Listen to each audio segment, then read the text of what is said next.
All right, welcome everybody. I'm here with Charlie Lee, the inventor of Litecoin. Hopefully, everybody can see the video and hear everything okay. We're just going to ask some questions that seem to be popular among the Bitcoin and Litecoin community, and that's about it.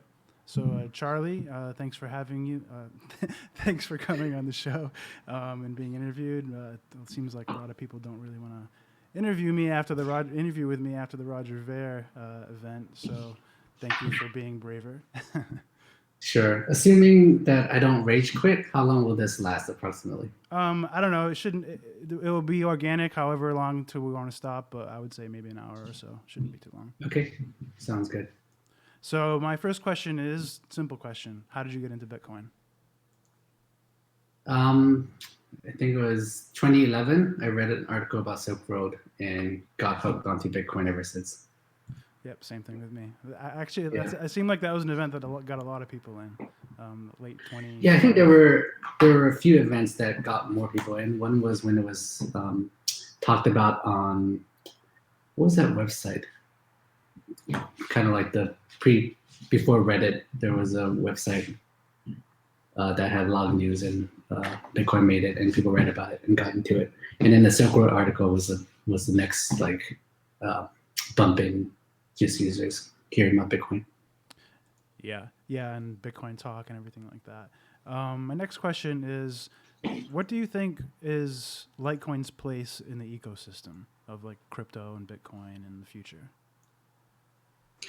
I mean, I've always seen Litecoin as a complement to Bitcoin. So I never thought that there will be one coin that will rule them all. So there's always room for multiple coins. And Litecoin is trying to do something a little bit different. So it's aiming more towards payments as opposed to Bitcoin more towards like store of value. So I think they can both work side by side. What makes Litecoin work better for payments than Bitcoin? Just cheaper fees and faster transactions. Do you think that the cheaper fees and faster transactions are more to do with that it's like a smaller coin and hasn't reached like the same kind of capacity of usage as Bitcoin, and that like if it did get bigger, it would have the same strains on scaling and on fees? It will have the same strains, comparative strains on scaling and fees, but it will always be cheaper than Bitcoin, right? So because it has a larger capacity and also um, it's always going to be less security. So Bitcoin will always be more decentralized and more secure. So with that, you have to pay more to put your transaction onto the Bitcoin blockchain. So kind of it will just work out that way where Litecoin will always be cheaper. Hmm.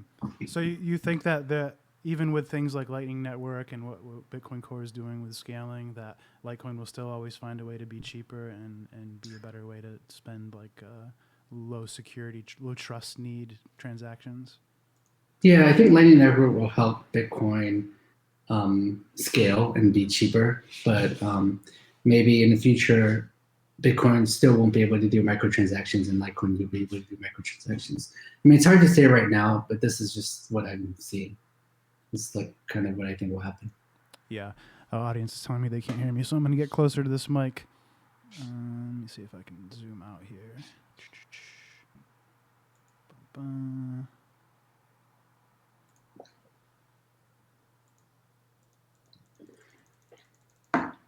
Okay. Okay. What is the Litecoin Foundation? Like, who runs it? Are you involved with it? Tell me about what it is. Yeah, we started the Litecoin Foundation last year to help foster Litecoin development and adoption. I'm the managing director. We have three directors, and we hire Litecoin developers and also just help Litecoin in whatever way we can. Are there like specific projects that you share publicly that the Litecoin Foundation is undertaking and like promising to deliver, or is it just simply helping sponsor development work? Well, we hire developers. We're working on the Litecoin core reference client, and we also work on Loaf Wallet and other things. There's more stuff coming. Like we're redesigning the Litecoin.com website, doing more marketing efforts, creating a Litecoin network website, stuff like that. Just thing that would help Litecoin. All right, I've lowered Charlie, guys. Is our audio closer now? Okay, good.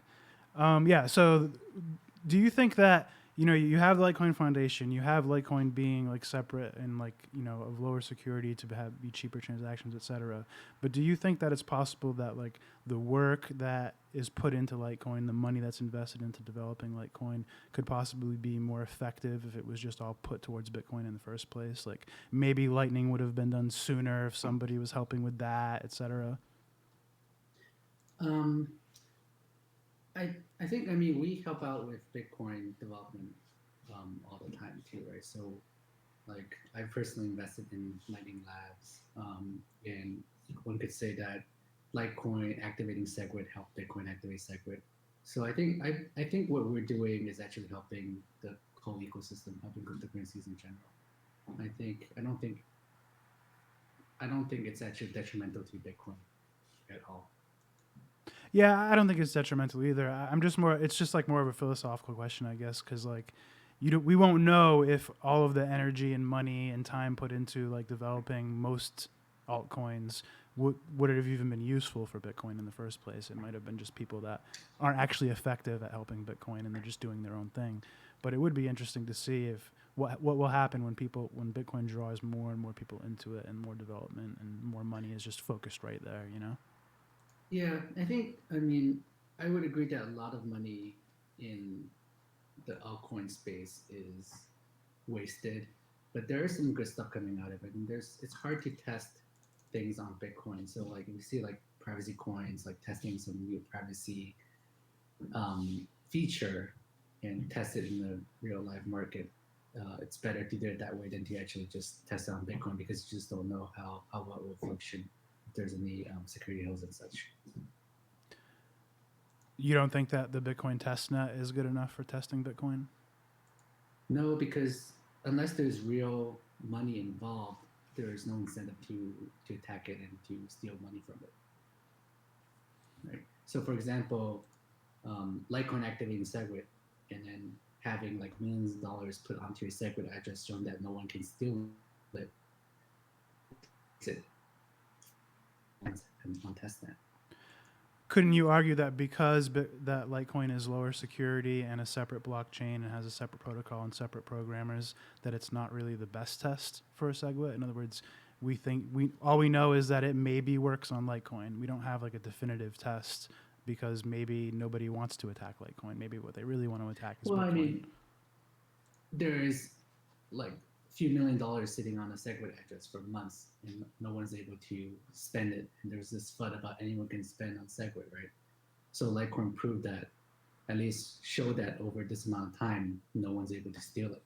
And I'm sure if someone was able to steal it, they would. Yeah, I thought it was a good demonstration. It was a good, like show me your hand, guys, if you want to spread all this FUD and come take it, because it really was a lot of bullshit. But I think that I think it was mostly because we already knew that SegWit was already tested and would work, even if it had been deployed on Bitcoin. So it was more a demonstration than necessarily a test. Yeah, I mean it's more about convincing everyone else, right? So the developers and most people who are technical enough know that it works and it's good, but just to show the average person that this FUD is just FUD, right? So and Litecoin even has like less security than Bitcoin, so it should be even easier to steal that money if it was at all possible. Yeah, that's true. So are you a developer? Are you a programmer? Like, what's your day to day like involvement with like projects and your career and stuff? Are you only doing Litecoin Foundation and helping Litecoin, or do you have other projects that you do? Yeah, I'm currently only working on Litecoin, working with Litecoin Foundation. Um, Sadly, I'm not really doing much development anymore. But I do code reviews and do builds and stuff. But I don't really write day-to-day code. So doing a lot of administrative stuff and working with people and trying to spur adoption, talking to merchants and merchant processors. Tell me about I don't know anything about this. So tell me about what happened with LightPay or LightPal or there are some projects. I don't know if they were you know started by the Litecoin Foundation or other aspects of the Litecoin community, but some projects that were like supposed to happen to help merchant adoption, I guess one of them isn't happening, or what's going on with all that? Yeah, so I believe it was early January. LightPay announced that they're going to come out with a Litecoin only payment processor. That they would also come out with a consumer credit card that will make it easy for people to spend Litecoin um, using a credit card. So I mean, we heard about it and we were pretty excited about it, about a company that's dedicated to helping Litecoin with merchant processing, which is something that's really critical before we get merchant adoption. So we decided to. I mean, we looked into the project. It seems good. It seems like they're trying to do the right thing. So we invested $50,000 into the company, and to as a seed investment to help them grow. But over the past few months, they kept on failing to deliver, and it turns out more and more that they're either incompetent or they weren't really kind of um, didn't really have like they were potentially a scam, right? So it's hard to say. I mean, it's hard to tell the difference.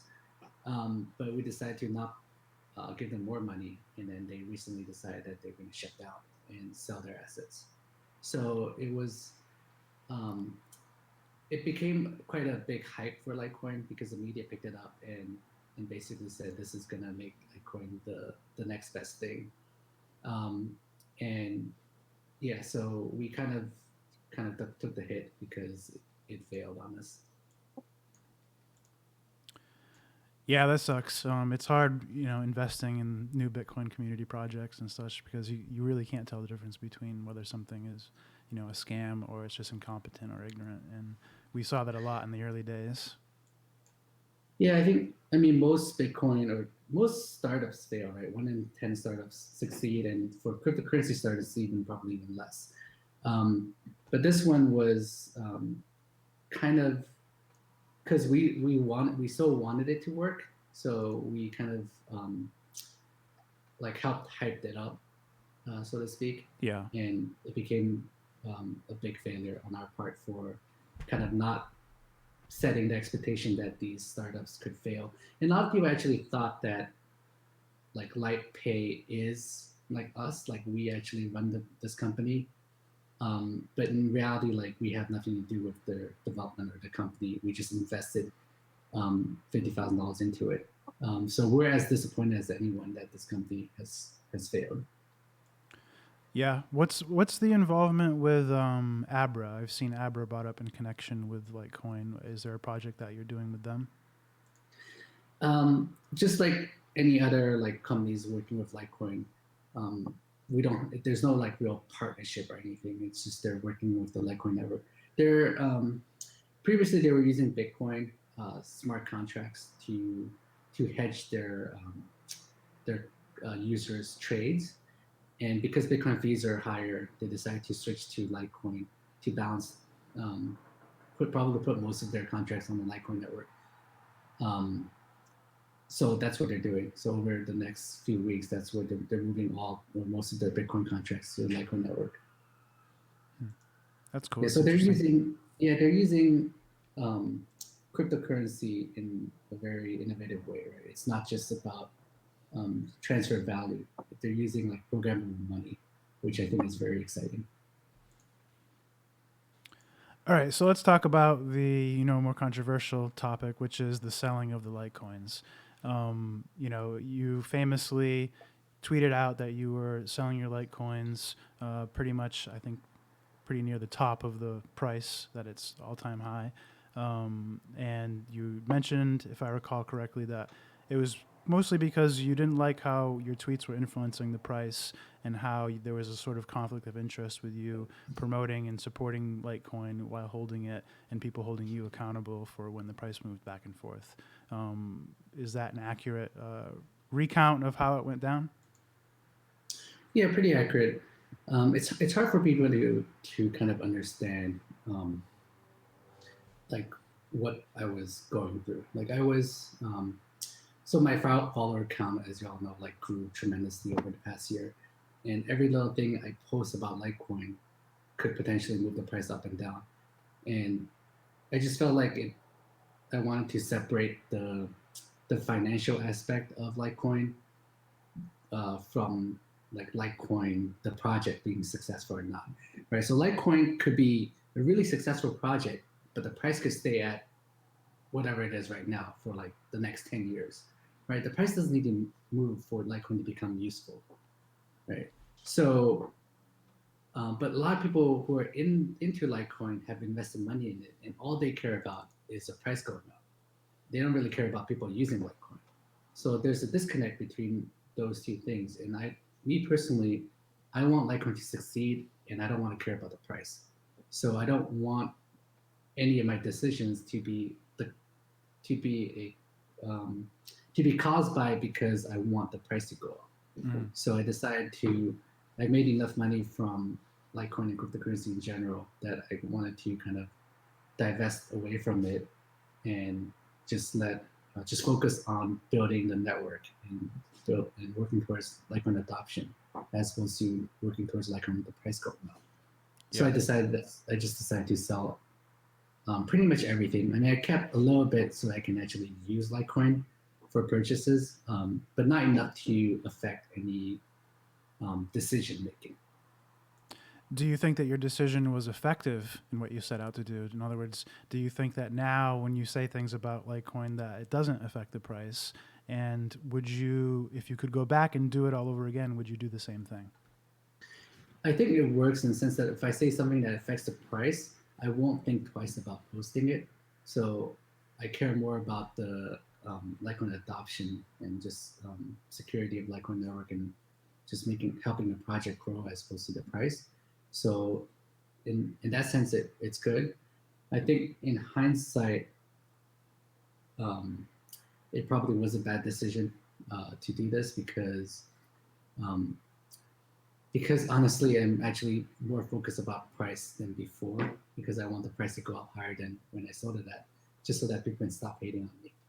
That's Is affecting that, my. but is that just because you sold the, in other words, if you had sold the bottom, would you feel the same way? Or is it just because No, if it does look, I think it's yours, you do what you want with it, but it does, I can see how somebody, if they wanted to find something to look bad about it, the way that they could see it is you sold on your followers, like you went to the top and you were probably one of the larger holders, who knows, but you had some significant funds, sum enough that you felt like you had too much weight and influence, and you put your bags in everybody else's hands, and now we've been dumping not just Litecoin, everything. So it's not like yeah, it's not your fault, but it does kind of like look that way to some people. They're like, Charlie exited and said he was going to do everything for Litecoin, but he left everybody that believes in Litecoin with a lower price Litecoin. yeah. I mean, hindsight is 2020. If I had known the price would dump, I probably wouldn't have sold, just because I didn't want people to feel like I dumped on them. But that said, I didn't sell. I don't have that many Litecoins, so I didn't really move the market when I sold. And like you said, everything crashed after that. So it wasn't really Litecoin. And Litecoin ratio to Bitcoin hasn't really changed that much since the time I sold. So it's not like Litecoin has dumped harder than Bitcoin has. And to me, that shows that it really didn't have much of an effect on the whole thing. I mean, the whole market crashed. Um, and also, I think people don't realize like the Litecoins that I had were all bought by me and or mined, just like anyone else, right? I didn't pre-mine, I didn't print like a million Litecoins and dump those on the followers, right? Just like Yeah, anyone I else. remember when you used to tweet sometimes when the price was low on Litecoin, you would say, "Oh, I'm buying more Litecoin here at this price," and yada yada. And I always thought it was kind of weird. I was like, "Oh, he's gonna regret, publicly talking about trades because now people are gonna start holding him to when the price changes." And I think because you originally told people when you were buying, it does make a little more sense to tell them when you were selling. It's more fair. But I do think it was probably a mistake to ever talk about your trades. Yeah, it was a mistake to ever talk about trades, and it was probably a mistake to ever really even trade Litecoin, given that I had such a big influence on the coin. Um, so yeah, so now I'm exited my position, and I don't have to worry um, about that issue, right? So that's good. Do you think you'll ever buy back in? Um, I think when Bitcoin and Litecoin actually reaches mass adoption and everyone's using cryptocurrency as opposed to fiat, then I would have to buy back in order to spend money, right? So at that time, I'll buy back in Fair enough. Fair enough. at a much higher price than when I sold. But so be it. What is the reason that somebody should either invest or hold Litecoin or use it? So people should use Litecoin if they feel like it actually provides value, right? And then this applies to cryptocurrency in general. Like if you want to transfer money without being censored and be able to send money to anywhere around the world very quickly and relatively cheaply, then use it, right? And merchants should accept Litecoin if it provides value, right? If it, or cryptocurrency in general, if it's cheaper, the merchants have to pay credit card fees. They also don't have to spend money protecting your PII or your private personal information, because when people are paying with cryptocurrency, they don't have to give you their credit card number, they don't have to give you their address, they don't have to give you all this personal identifiable information. So that's something that merchants can save on not having to protect that and also not paying the fees. So that's why people should use it. And we're really not there yet. People mostly are just speculating on Litecoin and Bitcoin. And people are buying it because they think that usage will come, mass adoption will come in the future. And when that happens, the price will go up. So people are speculating on that. Yeah. How would you compare Litecoin and Bcash? Let's be cash. It's that Zcash fork, right? Yeah, it's one of those, those stupid forks that take away the founder's rewards or something, um, so, in my opinion, um, Bitcoin Cash or Bcash is kind of very similar to Litecoin. It's trying to do the same thing that Litecoin has been trying to do for the past like 6 years, um, except for its innovation is it has the name Bitcoin in it, and it forked the Bitcoin ledger. So everybody who owns Bitcoin also holds Bitcoin Cash, Yeah. and that helps. Um, Basically, you just all of a sudden you have a lot of supporters by default because people just own the coin right from the start. So that doesn't sound like much differentiation so far. There, yeah, and I mean the thing that Bitcoin Cash is inferior to Litecoin is that it still has Bitcoin's 10 minutes block times, so it's still slower. And also the security for Bitcoin Cash, I think, is pretty inferior because it's sharing the same hashing function as Bitcoin. So it has less than 10% of Bitcoin's hash rate. So any small Bitcoin pool could potentially attack Bitcoin Cash and 51% attack it pretty easily if they wanted to. So if there's ever money to be made doing that, there's a possibility that would happen. But it's not like it's not. I'm not saying that that will happen, but the fact that it could means that the security is definitely a lot inferior to Litecoin. Is it accurate to say? Is it accurate to say that it's faster, or just because it has smaller block intervals? Because doesn't any merchant end up having to like require more confirmations with a less secure blockchain in order to accept it in the first place? Yeah. So if you look at the math, let's say you compare Bitcoin Cash and Litecoin. So Litecoin has 2.5 minutes block times. So if you wait 10 minutes, you get 4 confirmations on average for Litecoin, but you only get 1 confirmation on Bitcoin. And 4 confirmations on Litecoin is more secure than 1 confirmation on Bitcoin. So having more confirmations increases the security. How many confirmations do most exchanges take to deposit Litecoin? Um, I don't know about most exchanges, but some do 3, some do 6.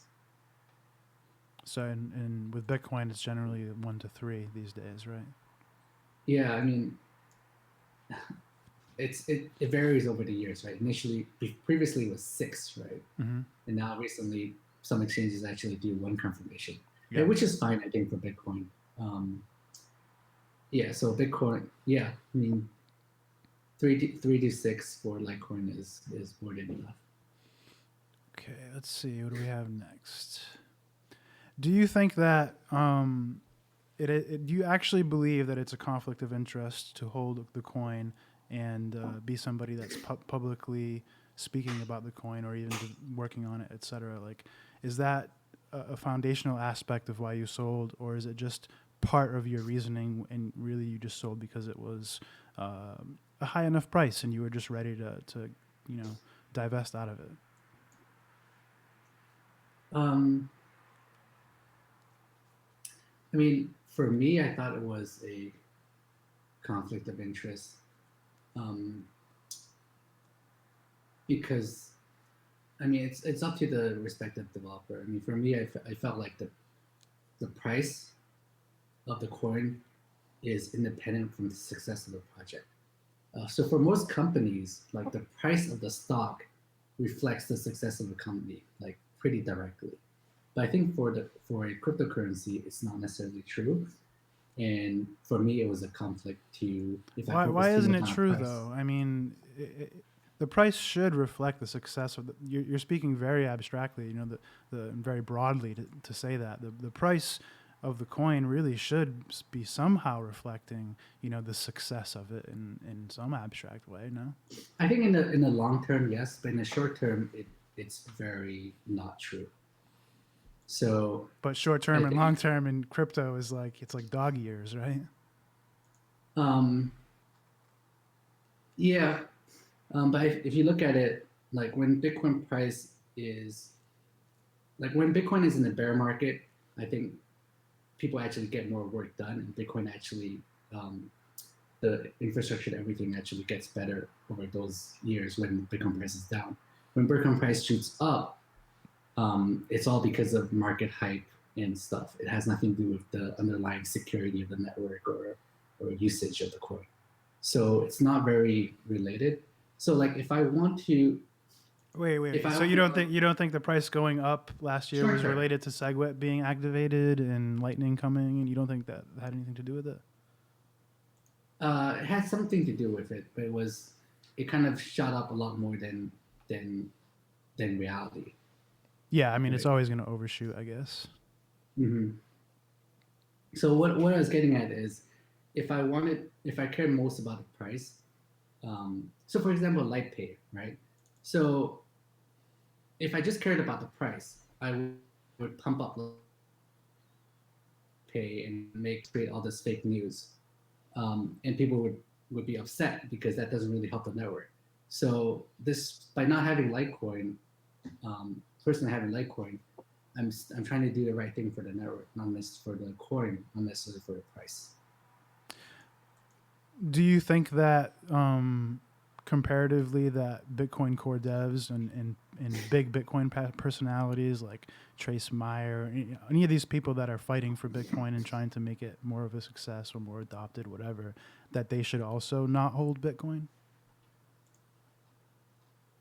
No, because they don't have as much control over the project that I do, right?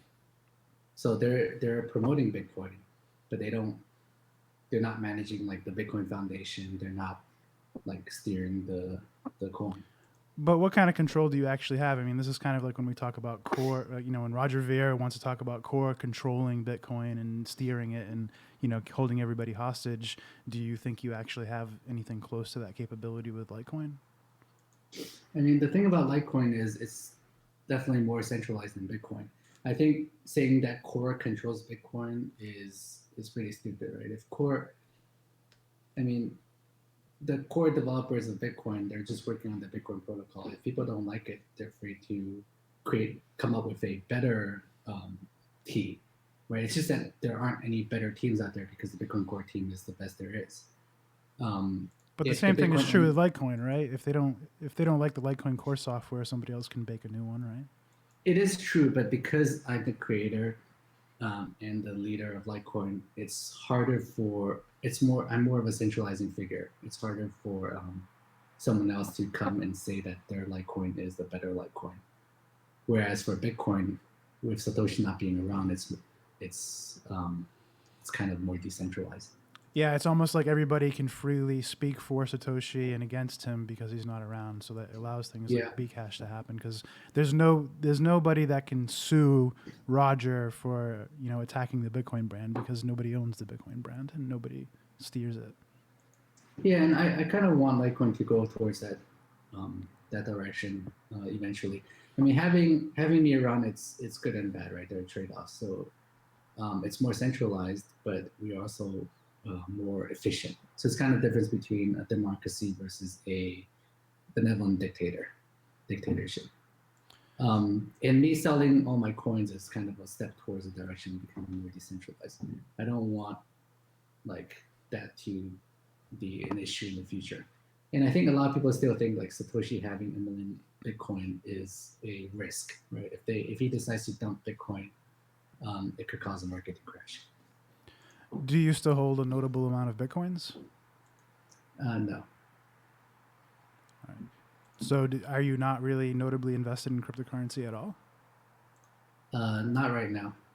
I think I mean, there's only so much money you need, right? You don't need to have that much money. So I have enough to live comfortably, and I have enough to self-fund and be self-employed and work on Litecoin for the rest of my life. So I'm happy. So you worked at Coinbase for a time. Actually, I don't know if you remember, but you probably don't. We first met in Amsterdam, right after you got the job at Coinbase. There was a conference out there, and I walked up to you and I asked you when they were going to add Litecoin. But what was it like there? Tell me a little bit about what you did there and what kind of your summary of your experience there. Yeah, sure. So I joined Coinbase in 2013, more than 4 years ago now. It's funny that a lot of people say that I just joined Coinbase to add Litecoin and then left right after they added Litecoin, as if that happened in like a 3-month period. But when I joined Coinbase, in reality, when I joined Coinbase, they were 4 people. I was the 5th person there, and I was the second engineer hired. And I basically kind of helped Coinbase with everything. And it was a small startup. So back then, it had a wallet. Um, it had the buy sell, right? That was the bread and butter, the ability to easily buy and sell with your bank account connected. And I think that's what made Coinbase so successful, is that ability to do that. So we spent years trying to do the right thing, which is to apply for many transmitter licenses and getting all the regulation in place so that we can actually legally support buying and selling of Bitcoins. So for the first 3 years I was there, we focused on Bitcoin, doing Bitcoin right. We launched the GDAX. When we launched it was called Coinbase Exchange. Right? We launched Exchange that makes it so that people can do limit market orders and really trade Bitcoin, as opposed to previously it was just a broker service where you're buying and selling Bitcoins from Coinbase. And Coinbase would go out to the exchange and source the liquidity from other exchanges. So having our own exchange made it so that we don't have to rely on third party for the Bitcoins. And it's funny because back when we started, we were still using Mt. Gox as our main exchange. And then we smartly decided to stop using them when it became a bit fishy. And then a couple of years ago, I saw that it was a good time for Coinbase to branch out and start supporting more than just Bitcoin. So I made a proposal to the founders to support Ethereum and Litecoin, to add that to GDAX and also to Coinbase itself. And then the founders agreed to do that, but they decided they wanted to do Ethereum first and not do Litecoin. I was kind of upset, but so be it. So we launched Ethereum on GDAX and Coinbase. And then eventually we also launched Litecoin on GDAX and Coinbase. And I guess the rest is history. What do you think is like the bent or the vision of Coinbase that makes them sort of be so passively opposed to Bitcoin Core and like they support you would see Brian Armstrong tweet and support a lot of Ethereum, and I think he even always says he owns more Ethereum than Bitcoin and really believes in it. And you saw them implement Bitcoin Cash before they implemented SegWit. What do you think is steering? Why do you think they make these decisions, and why do you think they have the kind of angle that they take on participating in Bitcoin community? Um, I would say, I think Brian believes that Bitcoin can scale on chain. Like, he believes in Moore's law. So I've talked to him quite a bit about it. He thinks that Bitcoin blockchain can just grow indefinitely and just follows Moore's law, right? Doubling every whatever 1.5, 2 years. So I think he doesn't quite grasp the complexity of keeping Bitcoin more decentralized, and having a blockchain grow like so big makes it. Do you think he just sees it more like a product, and that's what allows him to see it that way? Yeah, I think he wants Bitcoin to. I mean, it's kind of like Roger, right? They believe that Bitcoin can scale on chain, and being able to keep transaction fees low is good for adoption, right? So you want you want third world countries to be able to use Bitcoin on chain, and they don't see any problem with that. So, in a sense, they both feel like Bitcoin Core has is doing the wrong thing, like focus on the wrong thing, which I definitely don't agree. I think censorship resistant is the most innovative thing about Bitcoin, and without that, we're just another PayPal. Yeah. So, yeah. So I When mean, it's just Go I ahead. think they have different beliefs and different kind of they want different things out of Bitcoin. And the reason why this happened, I mean, I know why, because initially block rewards were paying for everything. So like 4 years ago, Bitcoin did everything well. It was cheap, it was fast, it was censorship resistant, it was decentralized, it was secure, it was everything. Right? And the reason why it was everything is because the block rewards were paying for it. As the block reward starts decreasing, you kind of have to focus, you have to prioritize on one or the other. And the Bitcoin core team prioritize on censorship resistant, which means security and decentralization over cheap and fast. And people who want Bitcoin to be um, like PayPal's to be the best payment solution didn't care about censorship resistant that much, and we want to focus on cheap and fast more than security and decentralization. Yeah. Let's see. When SegWit 2X failed, and that was seemed like a coalition of businesses that included them. What do you think they thought? Do you think they just thought, hey, everybody in Bitcoin is wrong, and we still feel the way we feel? And and why do you think it took them so long, even after, to implement SegWit? So about Segwit 2x, I mean, I personally don't think 3 MB will really hurt decentralization today. Um, but for Bitcoin to change, we need consensus, and we definitely didn't get consensus. So because of that, I was against Segwit 2x, not because I was against 3 MB per se. So if like the core devs and most of the technical people were on board with 2 MB change, um, I think that would have been fine. But because a lot of significant people were against it, then it wasn't the right thing to do. It was to push Segwit 2x through, and I think it was pretty bad that companies or people tried to push Segwit 2x through using a brute force way. Um, so I'm happy that that got defeated. And as far as like implementing Segwit, I think it's not an easy thing to do. I mean, I worked at Coinbase. I know their infrastructure. It just wasn't easy um, to add Segwit for everything. So that's why it took so long.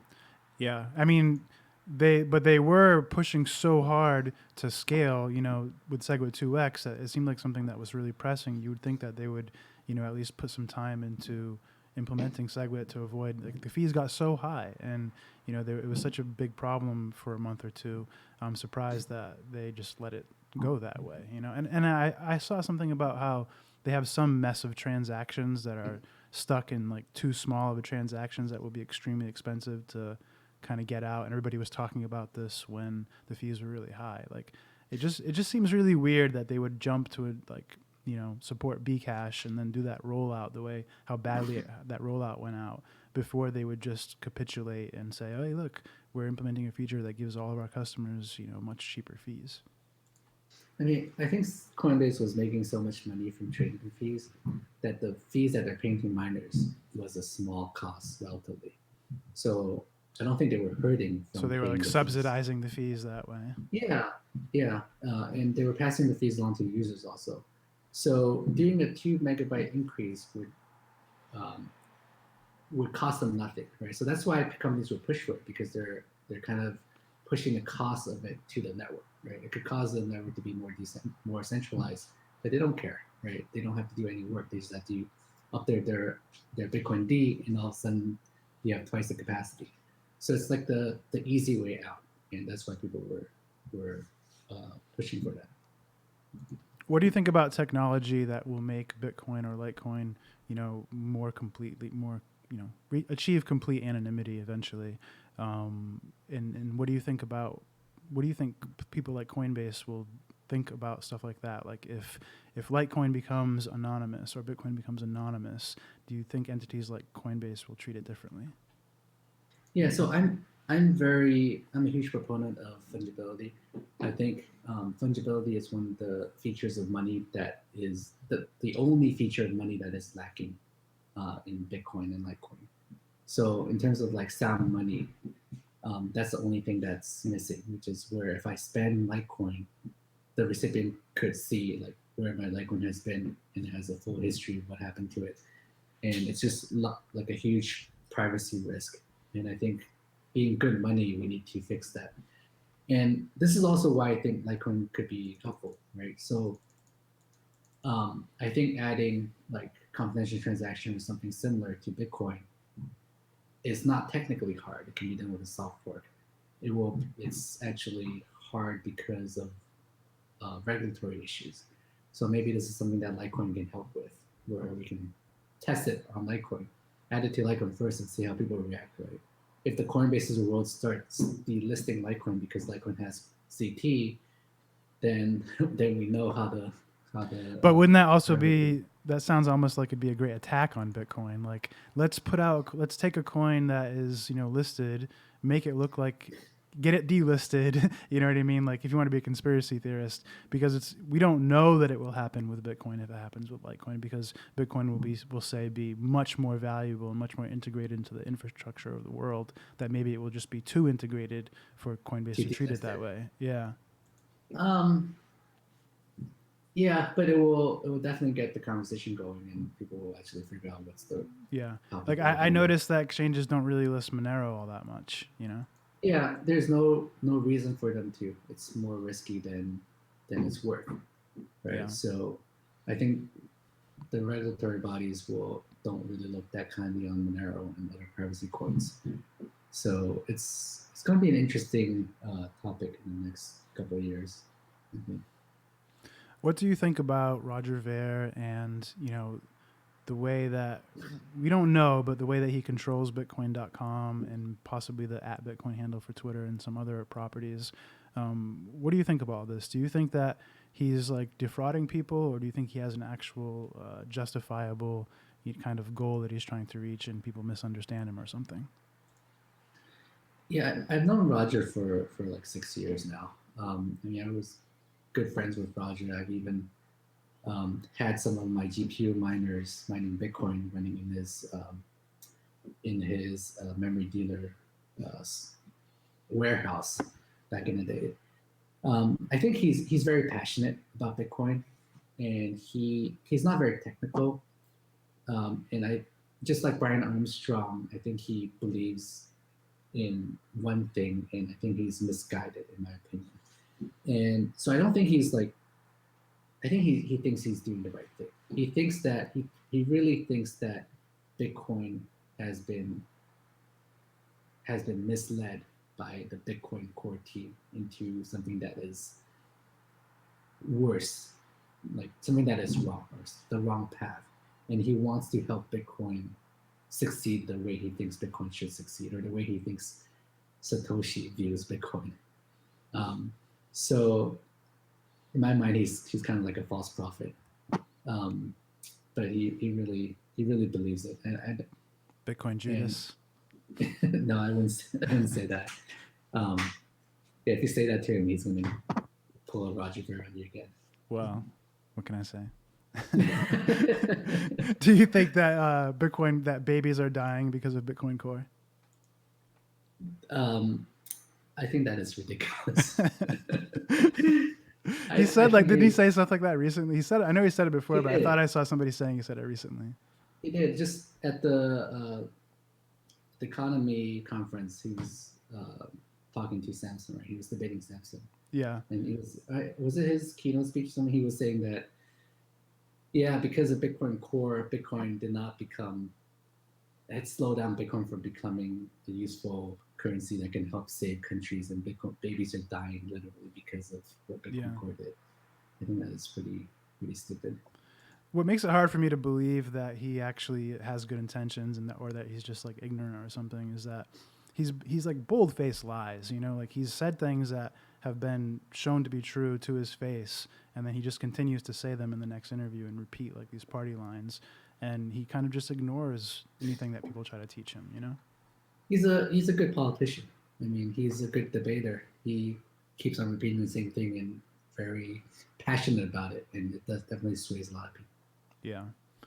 I mean, he Um, kept on saying bad things about Segway, right? And people have told him that's not true, but he kept on saying it. I mean, it's yeah. Now we have yeah, like now we have the lightning foot instead. yeah, and the stuff he posts on Twitter, a lot of like the charts saying that Bitcoin, it's just very misleading. I mean, it's just read. It can be read that way, but it's more about yeah, it's very misleading about how the blocks it hit 1 megabyte blocks, and therefore the Bitcoin dominance dropped because of that. I mean, it's pretty silly. It's as Yeah. if Bitcoin was 2 megabyte block size, Ethereum would never happen. I mean, that's basically what he's saying. What do you think's in store for Bitcoin for the next 12 months or so? I mean, this is quite exciting. Now that we have Segwit, we'll have Lightning networks. Like multiple teams are working on making Lightning networks happen. I'm very excited to see the progress on that. More work to be done on bulletproofs and confidential transactions, Schnorr signatures, just a lot of cool stuff that's going to happen um, that we added to the protocol for Bitcoin and Litecoin. I'm Yeah. pretty excited about that. How long does it And I take? think Sorry, go yeah, ahead. I think when the price has crashed, people can start focusing more on the actual protocol and infrastructure and not worry about not worry about the price anymore. So that's kind of a good thing. How long does it take you guys at Litecoin to implement the stuff that happens in Bitcoin after it's released? Sorry, can you say that again? Kind of. How long does it take Litecoin to implement features that are developed for Bitcoin? It seems like mostly what Litecoin does is take the features that come from Bitcoin and add them to Litecoin. Is that mainly the roadmap? Is just Bitcoin's roadmap, but before Bitcoin or during Bitcoin? Pretty much. I mean, it's kind of we could we've thought about doing something different, right? Doing adding stuff that will not go into Bitcoin into Litecoin, and we may do that, but it's a trade off, right? If we start diverging our code base further away from Bitcoin, it becomes harder to add Bitcoin new features to Litecoin. I mean, we still will, but it becomes a harder merge. Um, so we try to keep as close to Bitcoin as possible. I mean, I'm a big believer in Bitcoin Core and its roadmap. It's the right way to scale and everything. Yeah. But we'll start adding things that are already probably activated before Bitcoin does. So, for example, like I said, confidential transaction. I think that's going to be something that is going to be pretty tricky to add to Bitcoin. I think we'll need it eventually. Question is how we're going to get there. So, do you think that the Bitcoin Cash effort, when you consider how it's like cheer led by Ver and Wright and Jahan and some of these other people, do you think that it's like fraudulent or scammy, and like do you think that it's just a fair play, or it's as bad as people like me or other people would make it seem that it's just like a scam and just stay away from it and don't support these frauds? Mm, so I think um, I think Jihan's support for Bitcoin Cash is self motivated because of I'm pretty confident it's because of ASIC boost. They're using ASIC boost and they can't do it on Bitcoin anymore. So doing it on Bitcoin Cash gives them more profit. So they also want to just make more money, and I think Bitcoin Cash helps them make more money. Um, for Craig Wright, I think Craig Wright is a fraud. I think I don't know what his end game is, but he's definitely trying to defraud. He has defrauded people. He's faked his Satoshi um, proof, right? So he's trying to defraud people in some ways. And unfortunately, Bitcoin Cash supporters are more willing to accept him for some reason. So he's now Because they're trying to paid, push maybe. his. I don't know. I mean, I think a lot of the Bitcoin Cash supporters are real people. I think Yeah. there are people who agree with the vision of Roger's vision, right, of where Bitcoin should go. Um, but Craig Wright, I think, an end chain is a huge total fraud. And having them be leaders of Bitcoin Cash is definitely not a good thing for them. Yeah. And I'm glad to see a lot of the main Bitcoin Cash people coming out to kind of say that against Craig Wright. So they're not all stupid out there. But like how Litecoin, you're saying, served a purpose in, say, deploying Lightning Network first. Sorry, SegWit first. Do you think Bcash also serves a purpose in demonstrating 2 megabyte blocks? I think it serves purpose. The service purpose to show that scaling on chain um, will is not the best solution. Just scaling on chain definitely is not the best solution. I think right now people can't tell, but over time you'll see that Bitcoin Cash will be more and more centralized. It Yeah. won't be. It just can't compete in terms of decentralization security against Bitcoin. Um, I think the attack against Bitcoin's brand is really bad. Calling Bitcoin Core just to bring Bitcoin down to the same level as Bitcoin Cash, and just using Bitcoin.com and Bitcoin in the @Bitcoin Twitter handle to promote Bitcoin Cash is really just confusing for like just people, right? Just new people in new people coming in would be totally confused. They could be buying Bitcoin Cash and not Yeah. know that it's not Bitcoin. I think it's a big reason why we're so quick to jump to calling them frauds and saying that it's a scam is because they're so, like, just with the whole Bcash thing, they're so attached to using the word Bitcoin in the name that they literally find it personally offensive if you take Bitcoin out. So it makes it just seem that much more scammy, you know? Yeah, it definitely seems very scammy. I think it's unfortunate, but I think this is the par for the course for a decentralized currency, right? No one's in control. No one can say Bitcoin Cash is not Bitcoin. No one can sue Bitcoin Cash for using the name Bitcoin. And we just have to deal with it. And I think this is not even the worst we'll see, right? Imagine if nation states start attacking Bitcoin, what they could do. So this it's never a boring day in Bitcoin. If Litecoin isn't going to differentiate and have, beyond that it has different block time and what initially the protocol made different, if it's not going to differentiate and only take things from Bitcoin proper, doesn't that make like the whole Litecoin Foundation, your work, the whole chain in general, just like all of a bunch of effort just to constantly keep a fresh copy of Bitcoin? Well, we'll differentiate in terms of testing new things and helping the whole cryptocurrency in general. Right? And I think soon we'll also differentiate in Codebase. We kind of had to decide where we want to go. So it's something that I'm constantly thinking about. Yeah. What's But one way that Litecoin could differentiate, one like feasible way? doing more about privacy, maybe even going towards like kind of the Monero or Zcash way of doing it. It depends, right? So it's something that I'm thinking about. Yeah. Yeah, just becoming a better money. I think in the end, it's all about sound money, in my mind. Yeah.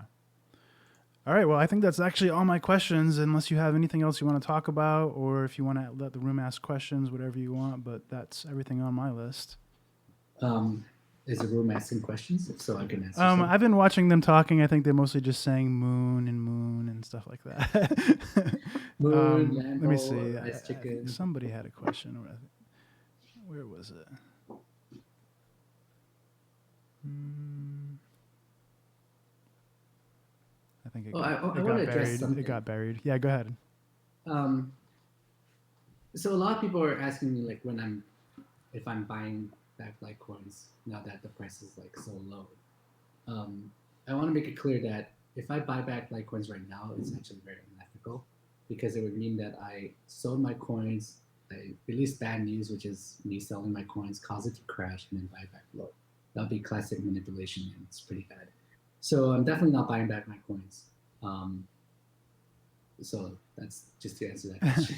I mean, I don't know. I mean, I feel like you said, if it's your right and your investment and you can sell it if you want to, the same applies with buying it again. Yeah, when you look at your average shitcoin, you see a lot of people dumping on their followers. They'll act as the leader and the focal point of the coin for so long until they end up being the main holder of the coin. But I doubt you Mhm. were the main holder. I don't know. Maybe you had way more, than people No, I realize. know. But I actually know quite a few people that have a lot more coins than I do.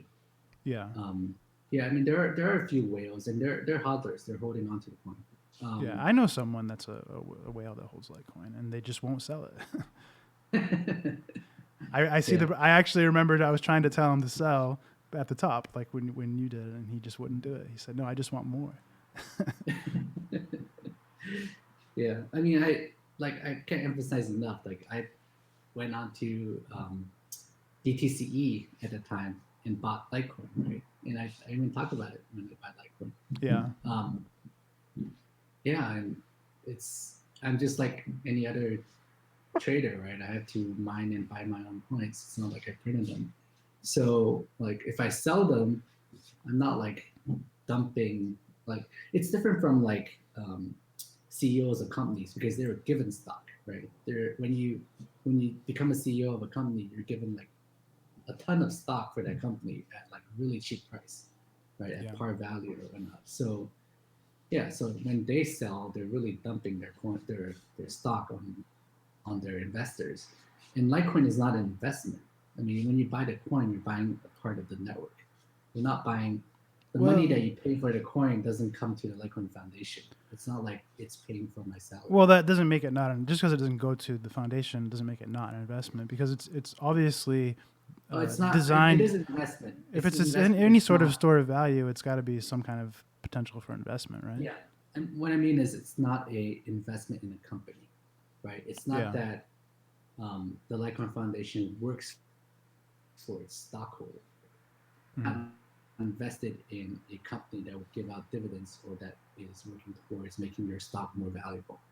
Yeah. So yeah, so I'm not being paid. Like people think that if they invest in Litecoin, that means they invested in me, right? And if I'm not doing my job correctly, they can blame me for the price going down. Yeah. Will you tell everybody if you invest in Bitcoin? What do you mean? Like, in other words, the price has come down a lot. You sold Litecoin at a high price. I assume you still believe in crypto. Obviously, you're making it your full time project. Why wouldn't this is how I see it. Why wouldn't you own some? And you can get the same. Most of these higher cap coins they kind of track Bitcoin and USD value anyway. So you don't have to rebuy your Litecoin. You can just buy Bitcoin instead.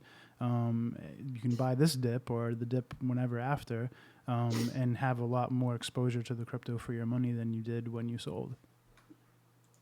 Um, yeah, I could. I mean, I do buy and sell coins just for fun. Like recently, I bought some Nano. I even tweeted about it and got a lot of hate for it Are because you pumping Nano on my show? and um, what's Nano again? Yeah, I don't It's know funny it. how all these coins. It's hard to differentiate from each other now. Nano is just like the Ledger Nano S, and like all these coins like Tron. It's like the movie. It's like Yeah, I there's don't even pay attention anymore. yeah. I think the safest, most conservative thing to do is just to buy Bitcoin and hold. Yeah, that's the best advice. You know, it's the simplest advice. It takes all of us the longest time to learn, but all you really need to know about Bitcoin is buy it when it's cheap and just hold it. You know, I think most people that try to trade really lose out. They lose. yeah, I They agree. lose coins.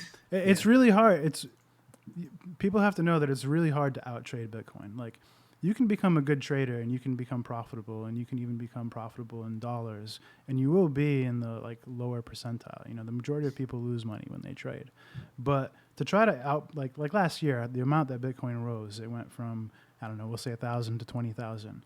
To trade that effectively, even if you count the year before and the year before that, it's really hard to out trade the rise in Bitcoin price if it pumps every 3 years or so. You know, and so even now, if you try to make, you can do your best to try to, you know, scrape out a good percentage and maybe make 20-50% on top of your investment in dollars. But then all of a sudden you're going to be in the wrong trade. Bitcoin's going to moon, and you're going to still have less Bitcoins than when you first started trading, you know? Yeah, that's happened to the best of us. Yeah. I think it's how the price gets so high as we all buy back in higher later. All right, Charlie. Thanks for coming by. I don't have any more questions. I'm sorry for everyone that was expecting a rage quit or something like that, but I'm also happy that I got to have an interview with somebody that is, you know, not a scam artist. Maybe we can get you to rage quit if I say Stuponica many times. No. I'll flip it off. I'll flip off the camera for everyone though, just in case that becomes meme necessary. All right, everybody. Thanks for coming. Charlie, you can tell them where they can find you. I guess you can find me on Twitter. I'm very active on Twitter at Satoshi Life. I'm pretty sure all the viewers already know that. Okay. All right. Thanks, everybody. Thanks for coming by. Thanks, Charlie. Yep. Bye. All right. We're offline. How's